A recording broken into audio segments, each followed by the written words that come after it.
ang original dalawang paradyo na kayamanan o kalikasan? Sound check. Sound check. Paumanin, sound check po muna. Pagsubok. Pagsubok. Subok. Pagsubok. Hello? Pagsubok. Pagsubok. Pagsubok. Ganito. Pagsubok.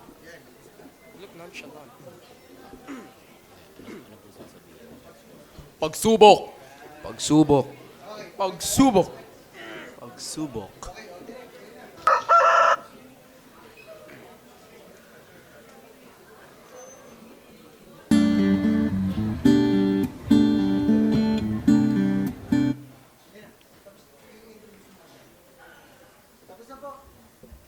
Muli, pakinggan natin ang original na dulang panradyo na pinamagatang kayamanan o kalikasan.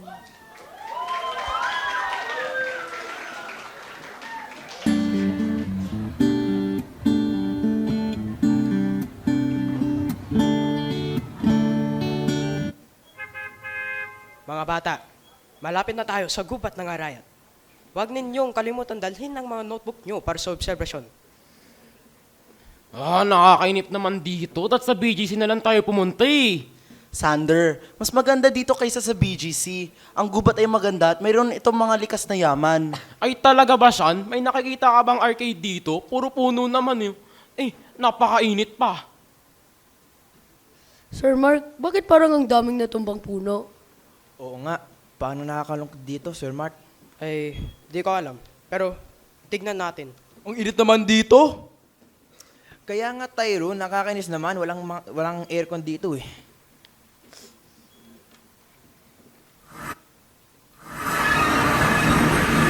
Uy!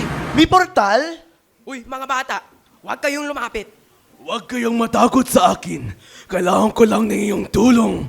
Sandali, sino ka? At teka, galing ka sa isang portal? Ano yan, Sir Mark? Tugbo na kaya tayo. Ako si Mang Badong, ang tagapag-alaga ng kagubatan. Sumama kayo sa akin sa mawagang portal na ito. Uy, tingnan mo yung portal kagaya sa Minecraft. Pwede ko yan i-post sa story ko mamaya. Pasensya man po, ngunit kailangan ko ng iyong tulong. Nakikita niyo naman ang puno na nahuhulog. Masama ang kalagayan ng gubat kaya kailangan ko ng iyong tulong. Layo ko nga. Field trip nga namin. Magkakang KJ. Pakiusap lang po, mawawalan kami ng tahanan pag di niyo kami tinulungan. Ano sa tingin niyo, Sir Mark? Sige, sasama tayo. Bilang mga tenista, dapat tayo tutulong sa ating kapwa. Tama, Sir Mark!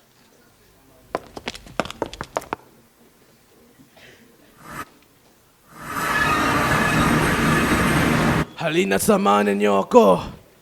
Tumingin kayo. Ganito ang kagubatan noon. Puno ng buhay, luntian at sagana. Noon, wala pa masyadong polusyon at inalaga ng mga taong kalikasan. Ayan kasi, tignan nyo kung gaano kaganda ang gubat. Ang ganda sa mata ang luntian ng mga puno at mga halaman. Sarap pakinggan ang mga huni ng mga ibon at ang linis ng hangin. Uy, ang ganda naman pala dito. Oo nga, Clark! Paano gusto kong timra dyan?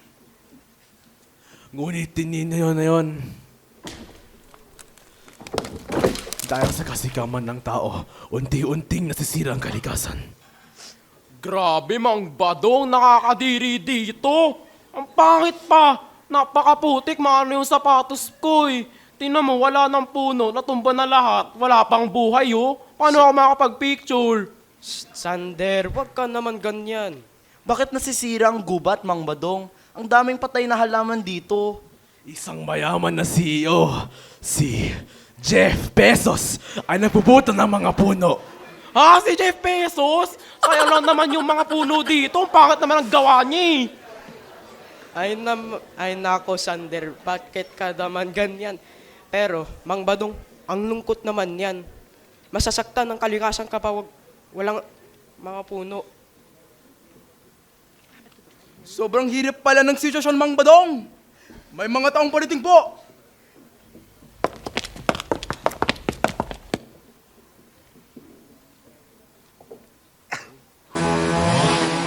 Hoy, tigilan niyo yan! Parangawal yun lang po. Itong tahanan ng tribo. Pasensya na, pero ngunit utos lang ito ng aming amo, si Jeff Bezos. Ay naku, kumaman naman ang mga puno. Kailangan na natin gumawa ng plano. Sisirain na nila ang kalikasan. Ano ang magagawa natin? Magprotesta tayo. Sabihin na natin sa mga taong issue. Sige, tutulong kaming lahat. Teka, paano nga ba tayo magpropotesta? Pwede tayong makisama sa mga tao sa gubat at gumawa ng mga liham tungkol sa problema.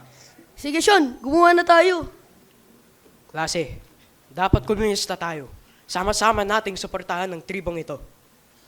Opo sir, sabihin na natin ang kalikasan ay ang kabuhayan ng mga tao at kapag nawala ito, marami ang maghihirap. Huwag putulin ang mga puno. Pigilin si Jeff Bezos. Ang kalikasan ay ang buhay nating lahat! Huwag niyong saktan ito!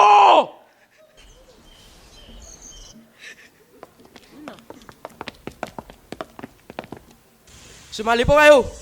Lalaban kami sa plano ni Jeff Bezos dahil pinuputol niya ang mga puno. Sige, tutulong kami para sa aming tahanan. Ayan ng klase ng Fausti. Marami na tayo. Pwede na tayong gumawa ng protesta. Uy, sabihin nyo naman, huwag sirain ang kalikasan! Ito ang nagbibigay ng buhay sa atin! O yung kay Jay nyo, hindi nyo ako sinasamahan ah. Maraming salamat po sa inyong suporta. Puntahan natin ang opisina ni Jeff Bezos. Magprotesta tayo sa labas para marinig niya ang lahat.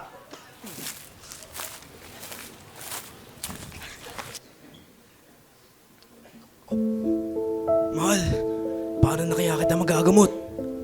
Oh, papaano na? Alis na ako ah.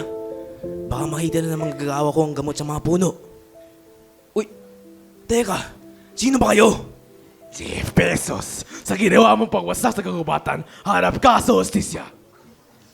Pigilan ang mga plano ni Jeff! Huwag niyong saktan ang kalikasan. Bakit ano bang mangyari sa akin? Sumama kayo sa amin. Papasok ka sa isang mahiwagang portal. Ha? Bakit naman?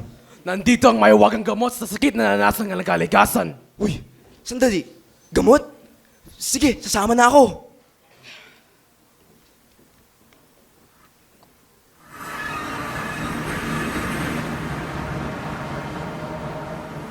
Jeff, ito po ang dating itsura ng kalikasan. Dito nakatira ang tribo at itong kanilang kabuhayan. Wow, ang ganda naman dito. Pero ito ang mangyayari kapag itinuloy mo pa ang pagkasira ng kalikasan.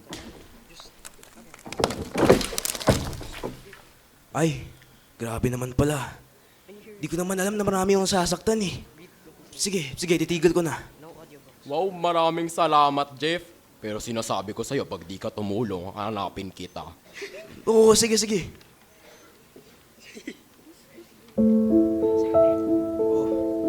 Hoy, Jeff, ayos ka lang? Anong problema, Jeff? Yung asawa ko, baka mamatay na siya dahil sa kanyang sakit. Dahil di ko napuputuli ng mga puno, hindi ko na mahahanap kagamutan niya. Ano ba ang sintomas ng asawa mo, Jeff? Matamnay siya at di na siya nakakatayo. Kumbaga, gulay na. Ah, katulad siya ng anak ko. Kailangan niya na may gamot upang gumaling siya. Kaso lang, wala na akong gamot. Mang Badong, meron na ako nahanap na gamot, yung mahiwagang dahon. Ayos, Doc June. Uy, Jeff! Tulungan mo yung asawa ni Jeff. Uy, Jeff, pwede ko na gamutin ang asawa mo. Nako, Doc Jun, marami talagang salamat ah. Sige, tara na sa bahay ko.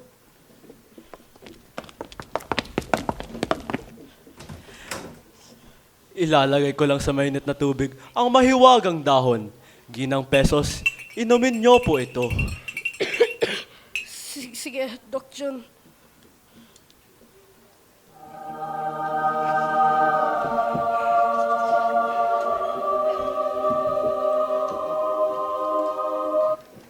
Wow, maganda na ang pakiramdam ko. Nakataya na ako. Maraming salamat, Doc John. Marami talagang salamat, Doc Jun. Salamat din sa iyong klase at tribo. Dahil tinuro ninyo sa akin kung gaano kahalaga ang kalikasan. Ngayon, bilang si Jeff Bezos, ipinapangako ko sa inyo na aalagaan ko na mabuti ang gubat. Ayos! Salamat sa iyong tulong, klase. Wala nga naman, Mang Badong. Lahat ay aming gagawin para sa kalikasan. Yay!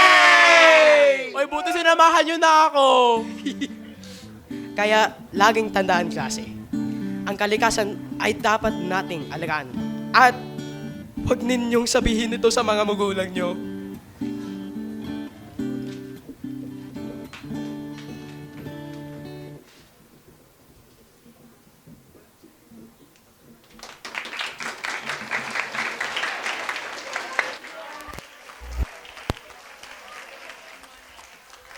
Muli, palakpakan natin ang pangkat na pinamagatang kayamanan o kalikasan. Ayan.